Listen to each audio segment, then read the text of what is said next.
আসসালামু আলাইকুম। শুরু করছি নূরমহল। লিখনীতে অলিদ জাহান ইমু। পর্ব সংখ্যা ৫। জমিদার ভবনে আসর ঘরে আজ আসর বসেছে।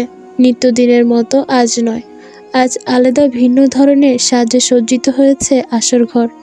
আজ অনেক দিন পর আসর ঘরে ঘুঙুরের পদধূলি পড়বে বলে জমিদার ভবনের সকল পুরুষেরা নিজেদের চমৎকারভাবে তুলে ধরতে নানান সাজসজ্জা তৈরি হচ্ছে। আমন্ত্রিত অতিথির আপ্যায়নের জন্য রসাই ঘরে চলছে নানান পদ রান্না। শবনম এই প্রথম এসেছে জমিদার ভবনে। অনেক বছর আগে একবার এসেছিল যখন তার বয়স ছিল 16। তাই তার জন্য বিশেষ ধরনের আয়োজন করা হয়েছে। উপহার হিসেবে রাখা হয়েছে নানান প্রকার মুসলিম ও মোঘল পোশাক, যাতে রত্নখচিত কিছু অলংকার। শবনমের জমিদার ভবনে প্রবেশ করতেই তাকে বিশেষ শরবত পান করিয়ে নির্ধারিত কক্ষে আনা হয়। দাসীরা একে একে এসে উপহার তুলে দেয় তার হাতে। ভোজ সবাই ডাকা হলে আমন্ত্রিত সকলে সহ শবনম নিয়ে বসে ভোজ সবার আসনে। বিভিন্ন পদে সুস্বাদু খাবার খেয়ে সকলেই বরাবরের মতো প্রশংসা করে। বড় বেগম রোকসানা বারান্দা কক্ষে দাঁড়িয়ে আড়াল থেকে দেখে আড়ালে চোখ মোছেন। রুমিলা এসে রোকসানাকে বলে, আড়াল থেকে দেখে কি হবে বড় বেগম? যেসব সহ্য হয় না তা এড়িয়ে চলাই ভালো। চারদিকে কি উৎসব দেখছেন? নাচে গানে আজ জমিদার ভবনে সব পুরুষদের মাথা ঘুরিয়ে দেবে ঘুঙুর। সাথে বাকি নর্তকীরা আজ অনেক বেশি উপহার পাওয়ার সুযোগ খুঁজবে। তবে আপনি চাইলে বড় বাবুর পাশে বাকি নর্তকীদের আমি আসতে দেব না। শুধু আমি আজকের জন্য তার সাথেই থাকতে চাই। বলেই রুমিলা বেসুরে হাসতে থাকে। শাহজাহানের পিতা আর তার বেগম আসর ঘরে ডেকে নিতে লোক পাঠানো হয়, কিন্তু সে এখন বয়স বেড়ে যাওয়ায় এসব থেকে অনেক দূরে চলে গেছে। সাথে শাহের তার নিজের সর্বশেষ পুত্র মেঘরাজকে দূরে হারিয়ে তার এখন এসবের মন টেকে না। নিজের পূর্বপুরুষদের করে আসা এই রীতিনীতিকে আস্তে আস্তে তিনি ভুলতে বসেছেন। তার নিজেদের করে আসা পাপকর্মের ফল তিনি তার নাতিপুতি আর ছোট ছেলেকে দিয়ে হাড়ে হাড়ে টের পাচ্ছেন। সবাই ছন্নছাড়া হয়ে জমিদার ভবন থেকে নিজেদের ত্যাগ করে ভব ঘুরে হয়ে থাকেন। বড় দুই সন্তান সংসার নামে মাত্র। তাদের বেগমরা আসলে ভেতরে ভেতরে ভীষণ অখুশি। নিজেদের কোনো রকম ধরে রেখেছেন এই জমিদার ভবনে ইট পাথরের সাথে। আসর ঘরে জমে উঠেছে নর্তকীদের নাচ গান, ঢোল তবলা বাদ্যযন্ত্র বাজানোর শব্দ কানে ভেসে আসতেই বাহির কক্ষে সকলের কানে শাহজাহান এর ভাই শাহজামান এর স্ত্রী জুবাইদা আসর ঘরে বাহিরে পর্দার আড়ালে দাঁড়িয়ে আছে। সামনে দিয়ে তার দুই কন্যা মেহের রেণুকা যাওয়ার সময় নিজেদের মাকে আসর ঘরের সামনে দেখে জিজ্ঞেস করে, এসব রং তামাশা দেখতে এসেছো মা? ঘরে চলো, আজ বাবার আশা ভুলে যাও। দেখছো না আজ সবার প্রিয় ঘুঙুর এসেছেন? রেণুকা বলে, শাহের ভাইজান চলে গিয়ে ঠিকই করেছেন। পুরনো ঐতিহ্য রীতিনীতি এখনো মানার কি আছে? এখন যুগ বদলে গেছে, কিন্তু এদের নারীর দেহ ব্যবসা আর শেষ হলো না। সকালে গ্রাম পথে ঘুরতে বেরিয়েছে শাহেরের বন্ধুরা। রাতে তারা শাহেরের বাল্যবন্ধু রক্তিম বাড়িতে ঘুরতে গিয়ে সেই থেকে গিয়েছিল। আজ আবার এসেছে শাহের স্কুলে। মূলত মীরের জোড়াজুড়িতে আসতে বাধ্য হয়েছে। এলিনা ইচ্ছে ছিল না নদী ঘুরবে, কিন্তু মীর টেনে স্কুলে এনেছে মহলে দেখতে। শাহের ক্লাস চলাকালীন সময় মীর দরজায় গিয়ে দাঁড়িয়ে বলে, শাহের ক্লাস কখন শেষ হবে? রাতে কি বলেছিলাম মনে আছে তো?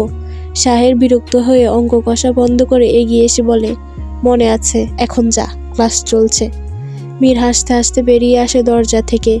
শাহের হাতে থাকা চকটা জানলা দিয়ে ছুঁড়ে ফেলে গম্ভীর হয়ে ক্লাসের সবাইকে বলে, বাকি অংশ আপনারা শেষ করুন। শাহেরের মেজাজ খারাপ হচ্ছে মীরের উপর।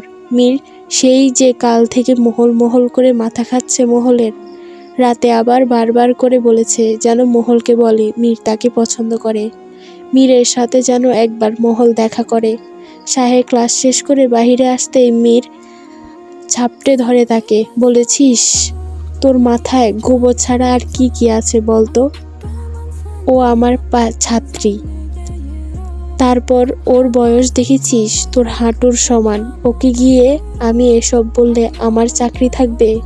মীর ঠোঁট কামড়ে বলে, বুঝছি, যা করার আমাকেই করতে হবে।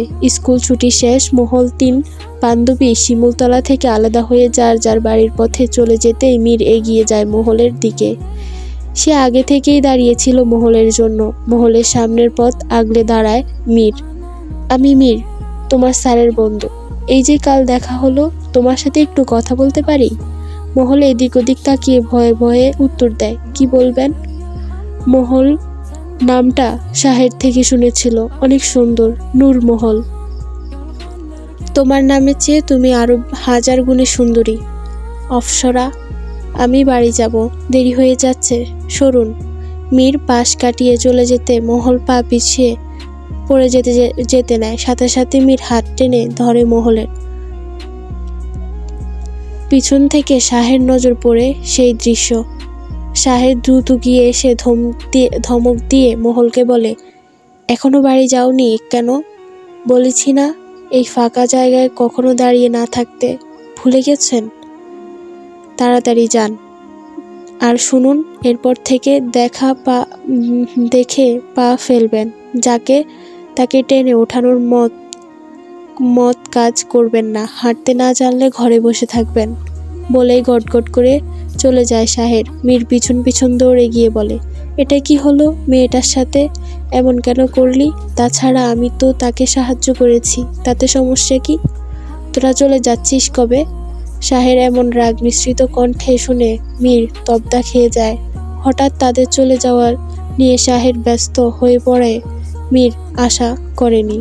মহল পড়তে আসার সময় দিনার ঘরে ঝগড়ার আওয়াজ শোনা যায়। মহল এগিয়ে যেতেই মামি তাকে চামচ দিয়ে টিল ছুঁড়ে বলে, আমাদের মা মেয়ের অশান্তি দেখে বেশ মজা হচ্ছে, কুলাঙ্গার মেয়ে। যান, বিদ্যার পাহাড় বইতে যান, নয়তো আবার আপনার গুণধর মামা এসে আমাকেই মশলা দেবে। দিনা রাগ দেখিয়ে তার মামাকে বলে, সবসময় বাচ্চা মেয়েটার সাথে এমন কথা না বললে হয় না। মহল তুই পড়তে যা। পাশে থেকেই রাত্রিতে এসে বলে, এই যে আমার রূপের রানী, আপনার গুণের তো আর শেষ নাই। পুরো গ্রামের ছেলেপেলের মাথা খেয়ে বসে আছেন। দিনের মধ্যে এত লোক তাদের জন্য আপনার সাথে সম্বন্ধ আনে, বেশ ভালো কথা। আবার আপনার মামাকে বলবেন যেন আপনাকে তাড়াতাড়ি বিয়ে দেয়, তার জন্য আবার আপনাকে বিয়ে দেওয়ার কথা বললে যায় না। কি দরদ নিয়ে, নিজের মেয়ের থেকেও আপনার দরদ বেশি। দিনা রাত্রির দিকে গরম হয়ে বলে, ওর বিয়ে নিয়ে তোর এত সমস্যা কিরে? নাকি ওর মতো রূপ তোর নেই বলে তোর কেউ সম্বন্ধ আনে না, তাই তাড়াতে চাস ওকে? আমি দেখতে খারাপ, তবুও তোদের মতো রূপ না থাকা ভালো। সেটা ব্যবহার করে তোরা সবার সাথে ঘুরে বেড়াস। মাত্রই তো মার খাচ্ছিলি এজন্য। রাত্রির কথা শুনে দিনা মাথা নিচু করে রাখে। মহল চলে যায় পড়তে।